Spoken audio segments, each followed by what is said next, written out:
Hello everyone, good morning all of you. नमस्ते। Hindi compulsory की अपनी ये क्लास है जिसमें आज हम उमा शंकर जोशी के द्वारा लिखित दोनों कविताएं, एक है छोटा मेरा खेत और दूसरा है बगुलों के पंख, इसके प्रश्न उत्तर करने जा रहे हैं। मोस्ट इम्पोर्टेंट क्वेश्चंस तकरीबन हम 32-33 प्रश्न जो है वो इस चैप्टर में करेंगे और ब्लूप्रिंट के हिसाब से हम बिल्कुल इस सीरीज़ को कंटिन्यू कर रहे हैं। तो आज से हमारा 9वां दिन है और इस 9वें दिन के तहत हम इसको कंटिन्यू कर रहे हैं। आइए शुरू करते हैं। आंसर आपको देना है, जिन जिन क्वेश्चंस का आता है आपको फटाफट से बताते जाइए। अगला देखो, पहला प्रश्न है कि उमा शंकर जोशी का जन्म कब हुआ था। एक क्वेश्चन हम करेंगे कवि का परिचय, व्यक्तित्व एवं कृतित्व, उसमें हम इसमें डिटेल इनके बारे में जानेंगे, कवि उमा शंकर जोशी के बारे में। तो वहाँ पे हम इनका जन्म, इनके व्यक्तित्व, इनका कृतित्व, इनकी रचना, इनका पुरस्कार सब कुछ देखने वाले हैं। तो यहाँ पे आपको आंसर बताना है। तो इस प्रश्न का राइट आंसर बताइए कि जन्म कब हुआ था। 1901 में हुआ था, 21 में हुआ था, 1911 में हुआ था या फिर 1915 में हुआ था। तो बच्चों करेक्ट आंसर है ऑप्शन सी, 1911 में इनका जन्म गुजरात में हुआ था। तो राइट आंसर है इसका ऑप्शन सी। नेक्स्ट देखिए, अगला क्वेश्चन है दूसरा कि साहित्य का रसायन क्या है। ऑप्शन कवि ने यहाँ पे अपनी जो कविता है कागज़ के पन्ने पर जो अपने भाव व्यक्त करता है कवि, तो वो जो भाव जो व्यक्त करता है वो भाव उसके मन में कल्पना के रूप में पैदा होते हैं। तो इसीलिए यहाँ पे आपको प्रश्न का आंसर ये देना है कि साहित्य का रसायन क्या क्या है, क्या किसे कहा गया है। भाई जो विचार है उसके, वो तो उसके भाव जो हैं उसके, वो तो कल्पना से पैदा होते हैं, लेकिन खाद का काम कौन कर रहा है, तो खाद का काम कर रहा है उसकी कल्पना। ठीक है, विचार तो हो गया बीज, उसके विचार जो है वो बीज है और उसकी कल्पना है वो खाद का काम कर रही है। जिस तरीके से खेत में फसल उगाते हैं तो उसमें बीज भी डालते हैं और फिर खाद भी डालते हैं, जिससे फसल जो है वो बहुत लहलहाती है। नेक्स्ट देखिए, तीसरा प्रश्न है कि सांझ की सतेज श्वेत काया क्या कर रही है। भाग रही है, उड़ रही है, तैर रही है या फिर नहा रही है। कवि यहाँ पे बगुलों के पंख जो कविता है उसमें से ये प्रश्न लिया गया है कि बगुले जब शाम के समय, संध्या के समय आसमान में उड़ते हुए दिखाई देते हैं तो उस समय ऐसा लग रहा है जैसे सांझ की सतेज, मतलब तेज सहित श्वेत काया जो है वो आसमान में उड़ रही है, आसमान में तैर रही है, तो तैरते हुए प्रतीत होती है। ऑप्शन स इसका राइट आंसर रहेगा। नेक्स्ट क्वेश्चन देखिए, चौथा प्रश्न है कि छोटा मेरा खेत चौकोना कविता में कवि ने किसकी कटाई की बात करी है। अब इसमें कवि किस चीज़ की कटाई करता है, क्योंकि खेत में तो हम फसल की कटाई करते हैं, लेकिन कागज़ का जो पन्ना है, कवि का जो खेत है, यहाँ पे कागज़ के पन्ने को कवि ने अपना खेत माना है, मतलब उसकी तुलना करी है, या फिर यूँ कह सकते हैं कि कागज़ के पन्ने को खेत का रूप दिया है। तो अब खेत में तो फसल की कटाई होती है, लेकिन कवि के इस कागज़ का जो चौकोर पन्ना है इस पे किसकी कटाई होती है, फसल की, अंकुर की, क्षण की या अनंतता की। तो कवि यहाँ पे अनंतता की कटाई की बात करता है कि मैंने यहाँ जो भाव बोए हैं, जो विचार मैंने मेरे इस कागज़ के पन्ने पर व्यक्त किए हैं, इस कविता का जो सार है या इसका जो सौंदर्य है वो अनंत समय तक मिलता रहेगा, वो युगों युगों तक मिलता रहेगा। मतलब इसकी कटाई जो है वो अनंतता की है, जिसकी कोई सीमा नहीं है। अगला क्वेश्चन देखिए, पांचवा है कि निम्नलिखित में से कौन सी रचना उमा शंकर जोशी की नहीं है। ऑप्शन एक है निशित, दूसरा है श्रावणी मेमो, तीसरा है गंगोत्री और चौथा है पल्लव। तो राइट आंसर है ऑप्शन डी, पल्लव रचना जो है ये उमा शंकर जोशी की नहीं है और बाकी ये तीनों रचनाएं जो है वो उमा शंकर जोशी की हैं। अगला क्वेश्चन देखिए, छठा प्रश्न है कि बगुलों के पंख कविता के रचनाकार कौन है।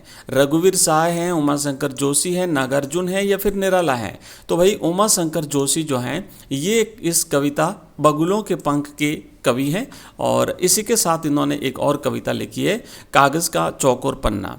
अगला क्वेश्चन देखिए, नेक्स्ट सातवां है कि कवि ने कल्पना रूपी बीज कहाँ पर बोया है। मतलब कल्पना रूपी भाव जो कवि के मन में पैदा हुए थे उसे कवि ने बीज कहा है, उन भावों को बीज कहा है और कल्पना को खाद का रूप दिया है।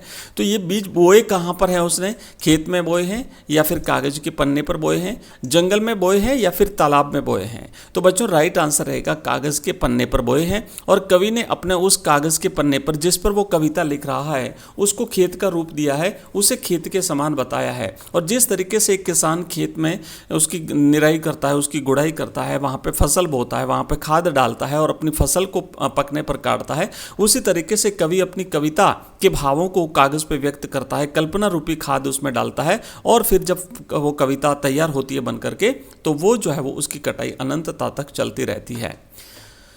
नेक्स्ट क्वेश्चन 8वां है कि छोटा मेरा खेत चौकोना, उपमान का प्रयोग किसके लिए किया गया है? वर्गाकार रूप के लिए किया गया है, पल्लव के लिए किया गया है, कागज के पन्ने के लिए किया गया है, या फिर फसल के लिए किया गया है? तो भाई यहाँ पे कवि ने कागज का जो अपना चौकोर पन्ना जो है, उस कागज के पन्ने को कवि ने अपना छोटा खेत माना है, और जो क्रिया एक किसान खेत में करता है वही क्रिया यहाँ पे कवि जो है वो अपने कागज के पन्ने पर कर रहा है। कवि अपने आप को एक किसान के रूप में प्रस्तुत करता है। नेक्स्ट 9वां प्रश्न, रस का अक्षय पात्र किसे कहा गया है? गन्ने को, साहित्य यानी कविता को, खेत को, या फिर इनमें से कोई नहीं? तो भाई कवि यहाँ पे साहित्य यानी कविता को रस का अक्षय पात्र कहता है। अक्षय मतलब जो कभी खत्म नहीं हो, जो कभी समाप्त नहीं होता है। तो कवि कहता है कि जो कविता होती है उसका सौंदर्य युगों युगों तक बना रहता है, उसका जो आनंद है वो कभी समाप्त नहीं होता। तो राइट आंसर है इस प्रश्न का बी।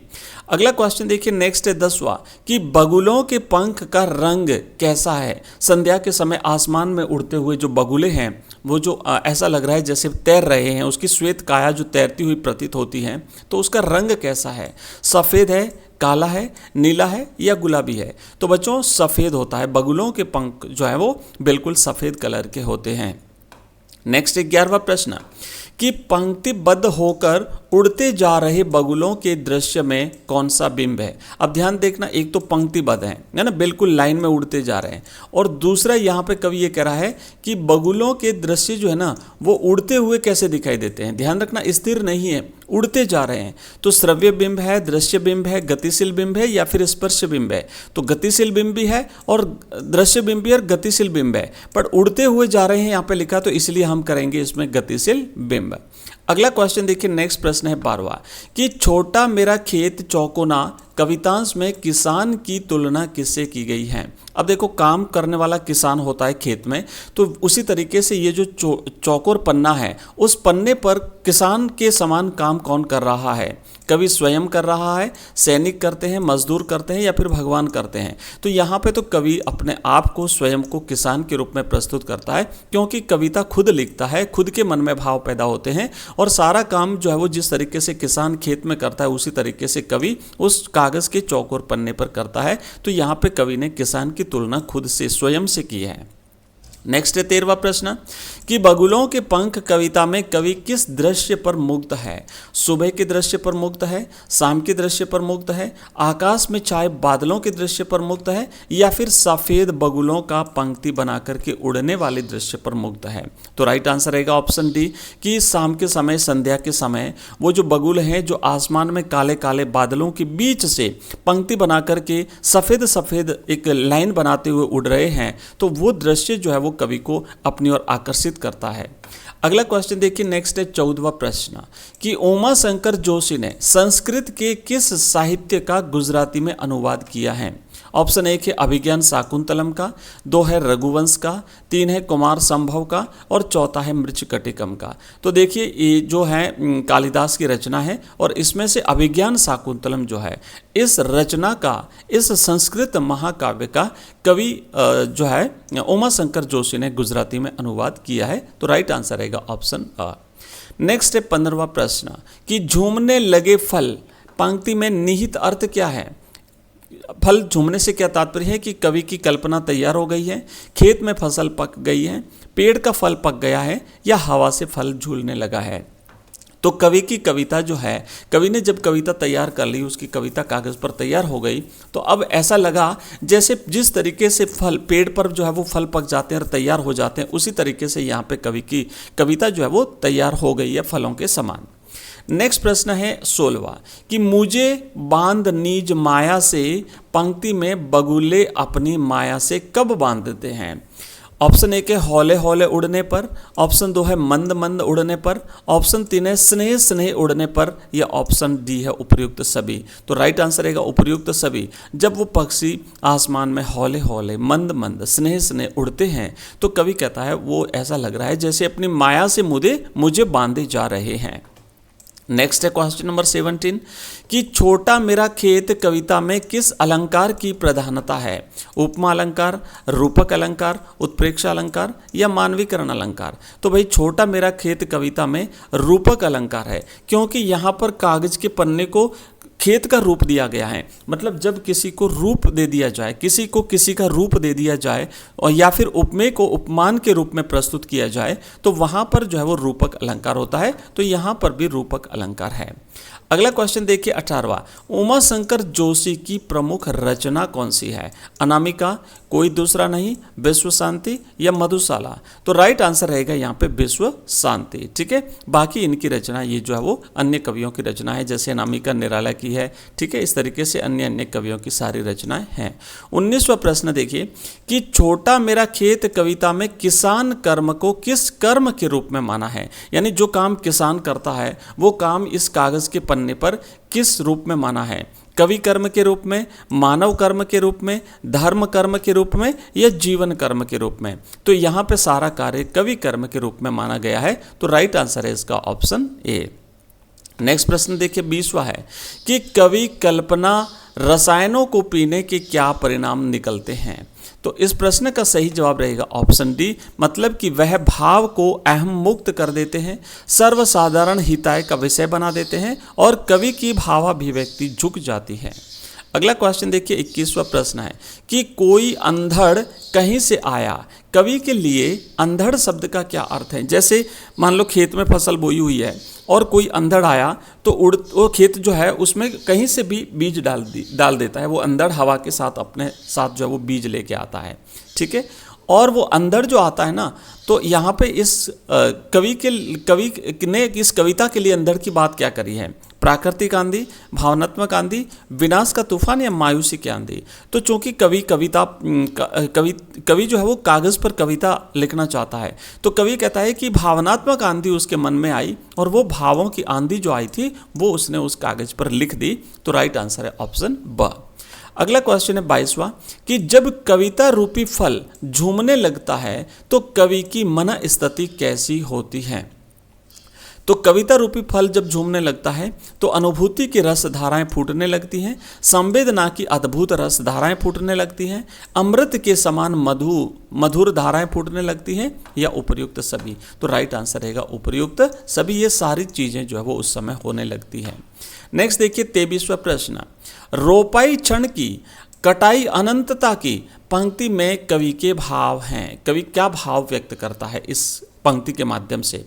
कि एक बार बीज बोना अनंत बार काटना, एक बार रचना करना जीवन पर्यंत आनंद लेना, छोटा कार्य करो बड़े लाभ प्राप्त करो या जो आया है वह जाएगा ही? तो बच्चों राइट आंसर रहेगा कि एक बार रचना करना और जीवन पर्यंत उसका आनंद लेना। एक बार आपने अगर कविता लिख दी और वो कविता अगर बहुत अच्छी अगर आपने अपने भाव व्यक्त किए हैं तो जीवन पर्यंत आनंद देती रहती है। इसलिए कवि कहता है ना कि कटाई अनंतता की, तो कटाई जो है वो अनंत समय तक की है। जबकि फसल जो बोते हैं खेत में तो वो एक बार जब पक करके तैयार होती है उसी समय उसे काट लिया जाता है।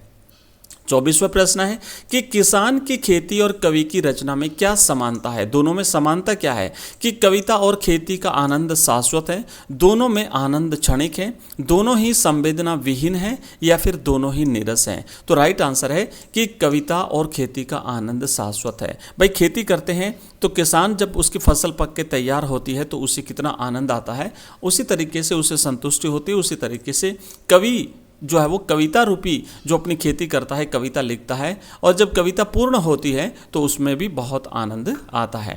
नेक्स्ट प्रश्न है अगला कि बगुले आँखों को आकर्षित कब करते हैं? नदी में तैरते हुए, पंख फैलाकर आसमान में उड़ते हुए, पंख फैलाकर पंक्तिबद्ध उड़ते हुए या हमारे पास नदी किनारे बैठे हुए? तो पंख फैला करके जब पंक्तिबद्ध यानी एक ही पंक्ति में आपने देखा होगा बिल्कुल वैसे है ना वो जो है वो पंक्ति बनाते हैं। कई बार तो बिल्कुल एक सीधी पंक्ति बनाते हैं, कई बार इस तरीके से पंक्ति बनाते हैं, ऐसे होती है इनकी लाइन है ना, यहाँ से उड़ रहे हैं ऐसे बना देते हैं।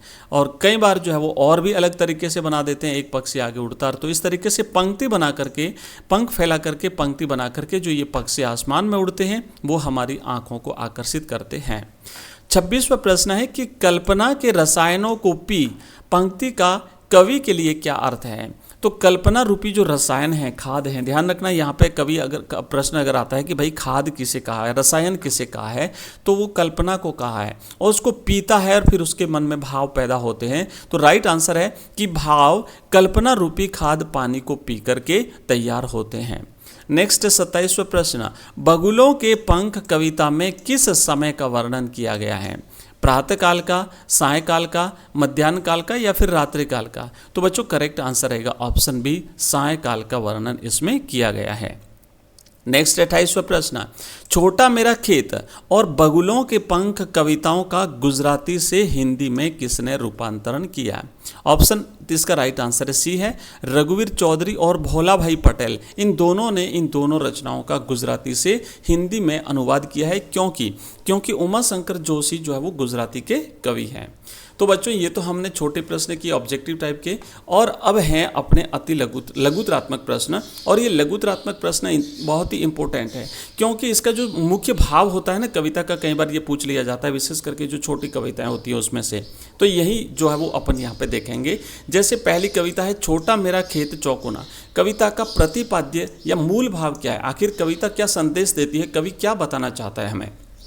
तो बच्चों आपको लिखना है कि छोटा मेरा खेत कविता में कवि ने रूपक के द्वारा बताया है, तो इसलिए तो इसमें रूपक अलंकार है। ठीक है, याद रखना कि कागज का चौकोर पन्ना जो है वो एक छोटे खेत के समान है। भाई खेत भी तो चौकोर होता है ना, जैसे मान लो किसी का खेत का टुकड़ा है तो इस तरीके से तो कागज का टुकड़ा होता है, तो खेत के समान एक चौकोर टुकड़ा है जिसमें कविता का जन्म भावात्मक आंधी के प्रभाव से किसी भी क्षण हो जाता है। मतलब जैसे ही कवि के मन में भाव आते हैं, कवि इसमें लिख देता है, तो वो जो है वो एक प्रकार से बीज बो दिया जाता है और वह शब्दबद्ध होकर कविता के आनंदमयी रूप में फूटता है, जिसका रस प्रभाव अनंत काल के लिए फलदायी होता है। तो यही भाव है कि कवि यहाँ पे कविता के एक सौंदर्य को बताना चाहता है, ये इस कविता का मूल संदेश है।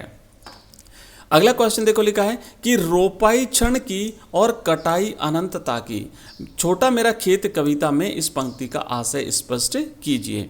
तो इसमें आपको लिखना है कि भावात्मक आंधी के प्रभाव से कविता रूपी बीज का रोपण होता है। कविता के रस या भाव का आस्वाद अनंत काल तक श्रोताओं पाठकों को आनंद मग्न करता रहता है। तो जो कविता लिखी है वो युगों युगों तक आनंद देती है पाठकों को, श्रोताओं को। इस तरह क्षण भर की अभिव्यक्ति, यानी आपने जो एक क्षण भर में जो अपने भाव व्यक्त किए हैं उस कागज पे, और वो कविता जब फल बन करके तैयार होती है तो वो अनंत काल तक चलती रहती है। इसे कवि ने कहा है कि रोपाई तो क्षण भर की, लेकिन उसकी जो कविता का जो सौंदर्य है वो अनंत काल तक बना रहता है।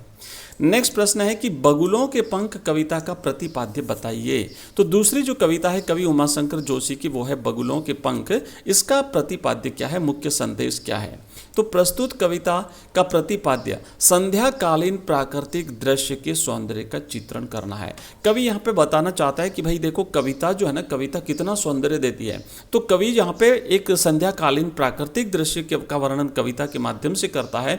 वो प्राकृतिक सौंदर्य को बताता है। आकाश में बादलों के मध्य उड़ती हुई बगुलों की पंक्ति को देख करके कवि को विशिष्ट सौंदर्य अनुभूति होती है, और वही भाव कवि इस कागज के पन्ने पर लिखता है। दोनों कविताएं देखें तो लगभग एक दूसरे से कनेक्ट है, क्योंकि पहले जब कहा ना कविता में कवि कहता है कि कागज के पन्ने पर जो भाव व्यक्त करते हैं वो अनंत काल तक हमें सौंदर्य देते हैं। और कवि प्रकृति में जो भी दृश्य देखता है ना उस पर कविता, अच्छी सी कविता बना सकता है। जैसे हम रोज़ जो है वो हर रोज़ हम देखते हैं आकाश में उड़ते हुए विभिन्न प्रकार के पक्षियों को, सुबह जब होती है तो प्राकृतिक सौंदर्य को, हजारों हजार चीज़ें देखते हैं, और कवि उन्हीं में से जो है वो अपनी कविता बना लेता है। नेक्स्ट है 32वां प्रश्न कि वह तो चुराए लिए जाती मेरी आंखें। इस पंक्ति में आंखें चुराने से कवि का क्या आशय है? तो बच्चों यहाँ पे कवि का आशय है कि संध्या के समय कजरारे बादलों के मध्य श्वेत बगुलों की पंक्ति इतनी मनोरम लगती है कि आंखें उनकी उड़ान के पीछे पीछे भागती रहती हैं, मानो संध्या की श्वेत काया कवि की आंखों को अपने साथ चुराए लिए जा रही हैं। कवि उस दृश्य से अपनी नजरें हटा नहीं पा रहा है। मतलब जैसे जैसे पक्षी आगे की तरफ उड़ते हैं वैसे वैसे कवि लगातार उसी के पीछे पीछे देखता रहता है, उसी तरफ देखता रहता है और दूर तक देखता रहता है। कवि अपनी नज़रें वहाँ से हटा नहीं पाता। इसलिए कवि कहता है ऐसा लगता है कि संध्या जो है वो मेरी आंखों को चुराए लिए जा रही है। मतलब कवि वहाँ से अपनी नज़रें हटा नहीं पा रहा है। नेक्स्ट नेक्स्ट 33वां प्रश्न कि कवि उमा शंकर जोशी के कृतित्व और व्यक्तित्व पर प्रकाश डालिए। बच्चों इंपॉर्टेंट प्रश्न है, ध्यान से समझिएगा, अच्छी तरह से समझिएगा, आपकी परीक्षा में पूछा जा सकता है। तो आप लिखेंगे कि गुजराती कविता के जाने माने कवि उमा शंकर जोशी का जन्म सन 1911 में गुजरात में हुआ था। पहला प्रश्न जब आया था कि भाई इनका जन्म कब हुआ था, हमने देखा था 1911 में गुजरात में जन्मे थे ये। इन्होंने गुजराती कविता को प्रकृति से जोड़ा, तो एक प्रकार से हम ये कह सकते हैं ये प्रकृति प्रेमी कवि हैं और आम जिंदगी के अनुभव से परिचय करवाया है। उन्होंने भारत की आज़ादी की लड़ाई में भाग लिया और जेल भी गए। इनकी काव्य कृतियाँ आप देखिए, हमने देखो एक प्रश्न आया था ना कि निम्न में से कौन सी कृति उमा शंकर जोशी की नहीं है, तो उसमें विश्व शांति इनकी है, गंगोत्री है, निशित है, प्राचीना है, आतिथ्य है, बसंत है, वर्षा है, महाप्रस्थान और अभिज्ञा, ये तो इनकी रचनाएं एकांकी है। फिर है सापना भारा, शहीद ये कहानी है, श्रावणी मैणो बिसामो ये उपन्यास है और संस्कृति पत्रिका का संपादन इन्होंने किया था। साहित्य की नई भंगिमा और स्वर देने वाले उमा शंकर का निधन 1988 में हुआ था। तो ये है उमा शंकर जोशी, जिनकी 2 रचनाएं हमने आज बच्चों पढ़ी है, मतलब उसके प्रश्न उत्तर हमने आज किए हैं। एक है छोटा मेरा खेत चौकुना और दूसरी है इनकी रचना जो है वो बगुलों के पंख। तो इस तरीके से एक एक चैप्टर हम लगातार लेकर के आगे बढ़ रहे हैं। कुछ दिन से अपनी जो है वो क्लासें थोड़ी सी डिस्टर्ब हुई हैं, बट फिर से मैं कंटिन्यू कर दूंगा। कल से सारी क्लासें आपको फिर से मिलेगी, लाइव क्लास भी मिलेगी और साथ ही साथ अपनी जो रिकॉर्डेड क्लासें वो भी मिलेगी। तो आज की क्लास में इतना ही। क्लास कैसी लगी मुझे कमेंट बॉक्स में कमेंट करके जरूर बताइए। क्लास को लाइक किए बिना बिल्कुल नहीं जाइए और अगर आपने चैनल को अभी तक सब्सक्राइब नहीं किया है तो प्लीज़ इसे सब्सक्राइब जरूर कीजिएगा। Thank you very much.